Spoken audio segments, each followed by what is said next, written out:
Hello, welcome to episode 2 of my channel and talking about country music, charts, news, industry, stuff. If you saw my introduction video, thank you again for the views. I got like, I think 70, 80 views. I don't even know what it is, but no dislikes, which is, yeah.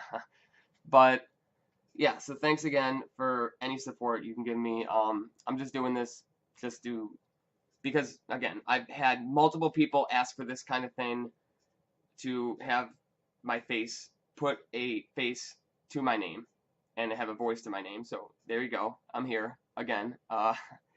Um, as you see behind me, I've got a backdrop that I made with the help of a friend. In fact, they did all of it, but it's got my Twitter handle on there at FiddleSaber. Again, my name is Christopher Baggs. To get that off the to get that out there again, you can call me Chris, obviously, but my Twitter name is Christopher Baggs at FiddleSaber, as you can see behind me. I'm just in my basement again. I'm not anywhere special. I don't even know if I'm going to edit this video at all to have any transitions or music in there at all. I probably will in the coming weeks, but for now I might just post it up there. You know, boring, normal, but um, weekends are usually the only time I'm available to do these. I'm pretty busy during the week with school and papers I have to type out, and now podcasts. I do like one every day it seems, and just going out with friends and stuff and family um, responsibilities. So I guess weekends and late Sunday afternoons and evenings is really the only time I have to do these. So I'm here for episode 2. Now I want to get to topics today because last week it was just an introduction video.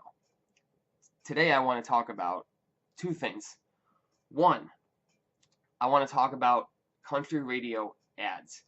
We see them every single week, ads. A lot of people tweet at me, people on Pulse ask, and it's a big topic. How many ads, if a song impacts on a Monday, again, songs usually impact on a Monday. Labels send them out on a Monday, that's because it's more well organized. That's when radio wants it. It's all one cohesive thing. Like everybody impact on Monday, we add the song to our station. And people want to know how many ads their song gets or their favorite song gets at radio when it impacts. And obviously there is a multitude of reasons why a song gets a high number of ads, a low number of ads, or just about right. I say the number one reason why, or 1A and 1B, why songs get a lot of ads is because how big is the artist? Are they a superstar? Are they Blake Shelton, Luke Bryan, Carrie Underwood, Jason Aldean, Florida Georgia Line? Are they that level big? Because if they are, and their song is impacting on a Monday, it's going to get a lot of ads. I wouldn't say a lot of ads. I mean 60, 70, 80, 100, depending on what single it is. If it's a lead single, second, third, fourth, and so on. And also label. That is a huge factor. I know a lot of people get disappointed when they see low number of ads by a great song. Again, we all know quality does not mean that it's going to see success at radio or on the charts, especially mainstream. So I say label. How big is the label? How long they've been doing it? Because if it's a label or promotion team that's brand new, usually they have to go through some growing pains just because they don't have that relationship yet with programmers and just stations across the country. So you have that factor and you have how big the artist is. Now, obviously, market size. If you get, let's say, your song gets 25 ads on ad day, if most of them are just market size in the 80s, 90s, 100s, and that's all it is, it's probably going to take a while to get off the ground. Now, if you get maybe, let's say, 20, 25 ads, but one of the ads is KKBQ in Houston, which is a audience powerhouse. Anybody that follows me on Twitter or has followed Pulse, we've seen this station get brought up a few times. Because when they add a song, and if they add a song to medium or heavy rotation, it's going to be a big boost for any song because the audience level is so great. A lot of people listen to the station down there in Houston. I believe it's independently owned or it's owned by a smaller company. It's not iHeartMedia. It's not Cumulus. It's not Town Square. It's not It's not intercom. It's not any of those.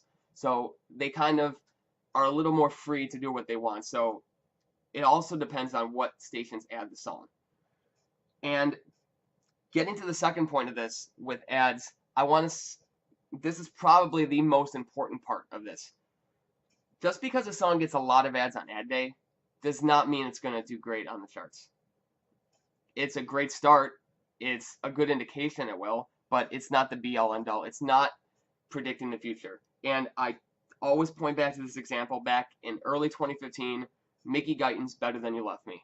It got 79 ads for her debut single at radio, which is phenomenal. If you get more than, I say, 50 ads for your debut single, that is amazing. Your label, your promotion team, your radio tour went wonderfully. 79 ads. And a lot of people jumped up from joy, me included. It was a great number. She's a great artist, great voice. If you don't know her, look her up because she's super freaking talented. And she's got one of the best voices in all of country music and probably all of music in general, I would say, Mickey Guyton. But Better Than You Left Me is a straight up slow country ballad that you do not hear on the radio anymore. And her radio tour went wonderfully. She made a lot of friends. The promotion team did a great job with her, getting her known to programmers, so they were enthusiastic about the song. They added it. The research came back. More people than they would have preferred did not like the song. This is programmers and stations I'm talking about. And the song had a slow, rough go at it after it got all those ads. It's on its impact date. It peaked at 30 on MediaBase, 34 on Billboard. No album. 79 ads on ad day. Great ad day, but it didn't result in anything at the end.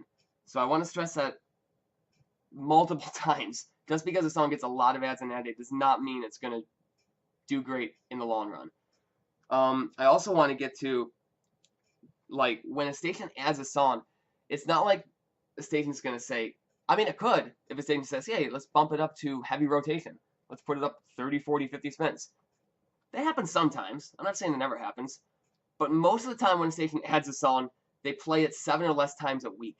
And a lot of stations do overnight spins when they add a song. I know YRK is notorious for it. That's the station here in Buffalo. And they're not alone. A lot of stations do that. They add a song and they put it the overnight because they want to see the reaction and do their own local testing with it. And a lot of promotion departments hate that, and I understand. Because if you add the song, it's like, why even add the song if you're going to play it at the dead of night when no one is listening? You know, it's got very few people are listening. It's going to be lower audience, and it's going to be harder to get up the charts. And that goes for both Billboard and MediaBase. Billboard's only audience based in terms of their rankings every single week. MediaBase is obviously a point system. I'm not going to get into that in another episode. I won't get into that now, but again, when a station adds a song, it does not mean it's going to be bumped up to any significant rotation that's going to help it, at least in the immediate future. So, and also one other thing about ads is that I've been following the charts for years, maybe over 10 years now. You get a sense the longer you follow it, what ads are appropriate for what artist and what label team. And I got a pretty good sense of it now. Like, again, the longer you follow it, you'll get the hang of it. It's easy. Like, me loving this thing, following it on a daily basis is nothing special. If anybody does it, they can do it too. So, but if you have, I say a lead single from a superstar like Luke Bryan or Carrie Underwood, you probably want 100 ads, at least. Yeah, you probably want 100 ads right off the bat and get a high debut, hourly iHeartMedia debut in the 20s on MediaBase and maybe top 20 on Billboard. That's what you want. If you're a brand new artist, you've never had a song on radio, this is the first go around, and you have a great radio tour. If you can get more than, I say, 30 to 35 ads, you're doing really good. If you can get more than 50 ads, that is fantastic. Home run out of the ballpark for ads. And obviously middle level artists, you got, lower star artists, and I'm not big into that whole, like, this is an A artist, I'm an A artist, a B artist, a C artist. I'm not into that, but you get a sense of how many ads a song should get at radio. And sometimes it's not exactly what you thought it would be, which again happens. So again, that's the broad term. That's just the first topic I have here in my notebook because I wrote this stuff down. I have a great memory, but I'm human. I can't remember all of this. I got my outline right in front of me that you can't see off camera. I mean, I could show you right now if you want to. So there you go. But the second point, or the second topic I want to bring up as well, is station playlist. Just a, again, when you hear a song on the radio, you probably don't think anything of it. Like, it's a song, they added, they play it, probably everybody plays it. It's so calculated, though. What stations add what songs, how often do they spin it, what goes into why they spin it, and how often they spin it. It is all calculated down to a science. I'm not going to say art. I don't want to call it art. Down to a science, because it's a business. Radio's a business. If a song tests poorly and a station is convinced that it's going to hurt ratings, they're not going to. First of all, if they have added it, they're certainly not going to convert it any further, because it might bring worse ratings. If it brings worse ratings, that means less advertisers, and that means less money. It all comes down to money. So we just saw that with Miranda Lambert's Vice. We've been talking about that on Twitter.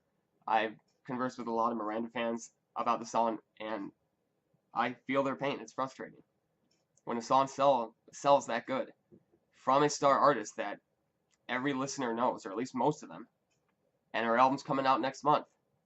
For it to be stalling, I mean, it's painful. 11, 12, 13, 14, 11, 12, it just can't break that top 10 because stations are like, nope, not converting it. It's not seeing the ratings, it's not seeing the research we want to. We don't think it's going to help our station more than it hurts us, or at least it's not going to offset the blow the way we'd want it to, so we're not going to convert it. We have other songs to get to. We have the new Old Dominion, Song for Another Time. We have even Tim McGraw's How I'll Always Be. Florida Georgia Line with Tim McGraw. May We All. Brett Eldridge, Want to Be That Song. Even Drake White's Living the Dream. They have other songs that they feel are testing better from male artists. That is another video that I will make in the future, maybe before Christmas. So, again, every station's different too. Like, when we talk about markets and market size, for instance, I got right here the current top song spun on Orlando, Cox. It's the Cox Media Group. I don't know if it's called Media Group. I know it's Cox. Again, don't quote me on that. But Orlando, their top song is High Valley right now this week. The most spins on their station is High Valley's Make It Mine. And I like High Valley. Big Canadian talents. They do a great job. Make It Mine is not exactly my favorite song of theirs, but Love You for a Long Time. Come on, guys. US released that one at some point. I don't care when, but their song got spun 74 times on Orlando's station. YRK in Buffalo, their highest is 49. Cole Swindell's Middle of a Memory. Now, 49 is actually pretty high for YRK. Sometimes they don't even crack like 40 spins, or at least they didn't for the longest time, so maybe they're finally starting to bump it up a little bit. But again, every station's different. Some stations spin a song 70, 80, even 90 times a week in country. Pop's worse. Pop, you see over 100 spins a week for some stations. And then other stations, you only see 40, 50, maybe less than 40 spins for the top song on the station. It all depends on what station, what company owns the station, and so on. And also, again, we touched on daytime spins, overnight spins. Again, you want daytime spins. Promotion departments constantly keep in contact with radio stations that have added their song saying, come on, convert us, pumping anything they can, whether it's sales, research, local or national, just anything. Shazam numbers, like YouTube views, Spotify streams, whatever it may be that they feel betters their chance to sell their song to a station, they're going to pump it up. And they're going to say, hey, increase us. Get us from that overnight to the daytime. Because it means that much. I mean, it really does. These promotion departments fight a lot to get their songs heard. And I hear a lot of frustration. People don't think they try hard enough. And most of the time they do. But it's illegal to pay for play. They can't pay the stations. They can only take it so far. Ultimately, it's up to program directors, the people that run these radio stations, to convert the song and to get it up the charts. But And also, obviously, some stations. Now, I want to give a shout out to Long Island's WJVC. They are probably #1 on the monitored media based panel for adding lower charting songs. I think that station has at least 60 songs, current singles in their playlist right now. They play so many songs in the 40s, the 50s, the 60s, songs that just get released, they add right away. And then other stations barely play any at all. They play the bare minimum to keep themselves on the media-based panel. It depends on what station it is. Sometimes you get a good station, sometimes you get a bad station. I remember in August, I went to Cedar Point for a road trip, just a day. We left early in the morning, got back at night. We went to Cedar Point because I love roller coasters. I live in Buffalo. It was only a couple-hour drive. And I listened to the iHeartMedia station in Cleveland. And that was, oh, I think I heard the same song like 5 times, and like to and from Cedar Point. I mean, it was just brutal. And some stations are going to be like that, you know, because a lot of people listen to the station nowadays, and they don't listen to it that often. People are busy. I'm busy. Most of us are busy. We have school. We have work. We have 2 jobs, maybe even 3. We have families. We have friends. Family occasions. We're busy. We can't listen to the radio hours on end.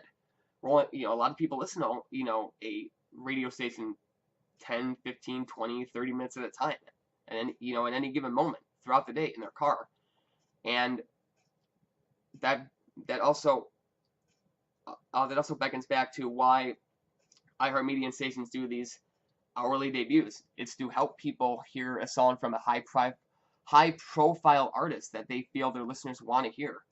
And a lot of people can't listen to the station a lot, so they feel it's a win-win for all. It's not a win-win for any chart lovers like me that watch it on a consistent basis and see a song debut in the top 30 and be like, oh my god. And you see a song that's been struggling for 24 weeks and it gets bumped down a spot, and they're like, nah, damn it. But that's a discussion again for another day. I'm already at 17 minutes, so I don't want to stay too much longer. But again, usually station playlists too. It's program directors. They have a lot of say in what songs get added that come through their desk, that get sent to them by labels through like Play MPE. Get sent digitally into their inbox, but they also have input from their bosses, people that run the station, that actually run the station, and they determine what songs to add and what songs not to add. Depends. Sometimes it's personal preference. Sometimes it's just what artist strikes them as having a viable song that they can sell to their listeners in their local market. A lot of stuff goes into it, like I said before. So, it's frustrating. It's impossible not to be. But I think it helps if you understand exactly why you hear the songs you hear on the radio station. Because it's not going to, I don't want to say it's going to help you cope with it, because I'm not coping with it. I see a lot of songs that don't do anything on the charts and that are just great. It sucks. It's horrible. I remember Dakota Bradley released a song called Won't Be On Forever back in 2014. It didn't even chart. I don't even think it got past the 60s. It's one of the best songs I've heard over the past few years.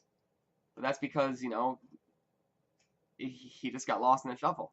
He wasn't a big enough artist, and a lot of people just looked past the song for whatever reason. Label size, he was on Stream Sound Records, which is now defunct. And it happens. I mean, there's been probably hundreds of songs over the past 20 years that have bit the dust that I love. And it's easier to cope with now because I understand, and there's so many avenues now. Like, if a song dies in the charts, you're like, oh well, it sucks, but I got iTunes, I got Spotify, I got YouTube. I can buy it physically, maybe, if it's already out, the CD. There's so many avenues you can go to listen to a song. It's not like back, 15, 20 years ago where a song dies in the charts. Sometimes you never hear it again. They never put it up on iTunes or something. It's like you spend hours on end. Like, people, please, somebody give me an MP3 of the song. But luckily those days seem to be over with. But again, that's the 2 topics I wanted to get to today. Ads, station playlists. I'm going to get into those topics more with other topics I want to bring up. But I just wanted to get those 2 topics out of the way. If you got any names for this channel of mine, just tweet at me. At Fiddle Saber, as you can see behind me. Yeah, I know. Tweet me a name. Maybe you got a good one. Just as long as it's appropriate. Nothing too. I don't want to say too inappropriate because, like, you know, I'm all for comedy, and sometimes a little bit of dirtiness can help the comedy aspect, you know, and stand out. But keep it clean. But you know, tweet me any name you want to that you think might be good or any suggestions. I kept the hat on. I heard a lot of people that said they wanted to keep keep my hat on. I got other hats. I got like 6 or 7 hats. This one is the Vancouver Canucks old logo, which I know my friend Marcus Meyer, who is in Vancouver, is a big Vancouver Canucks fan, would absolutely love me for wearing. But I'm a Sabres fan, but I like wearing some retro stuff from the 90s. So there you go, Marcus. Well, shout out to you with the retro Vancouver Canucks hat. But again, tweet at me at Fiddle Saber, Christopher Bags. Big plug for Pulse too, Pulse Music Board. Help them out. People just, again, they don't get paid. They do it because they love it. Help those guys out. Visit. People know their stuff, not just in country, but in pop music and Christian and rock and rap and all kinds of good stuff. And also a quick plug for our podcast. I'm currently not really a DJ because I don't have my own format show right now because partly I don't want one. I just want to do sports there. They're an alternative station in Buffalo for Buff State Radio. But we have podcasts up. I host one called Blue Chippers with Lars Lewis. He's Lars Lewis 12 is his Twitter handle. I also co-host one with Dan Lalama, who is also on Twitter at Dan Lalama. We do one called Between the Pipes, which is hockey and Sabres based. And there's a couple others too. There's Home Field Advantage. There's Take 5. There's probably going to be a couple others up. But go support them too. They put a ton of hard work into it. Like we put a ton of hard work into it. And listen to us online, 91.3 WBNY. So until next time, probably next weekend. It ain't gonna be during the week. I can tell you that much. It will just. I'm too damn busy. But I've made it a point to get at least one video on here every single week. So I'm gonna try to do that Sundays. It might be Saturdays. I don't know yet, but we'll see. Anyway, thanks guys. Again, more topics to come. This is just the tip of the iceberg. And until then, see you next time. Peace.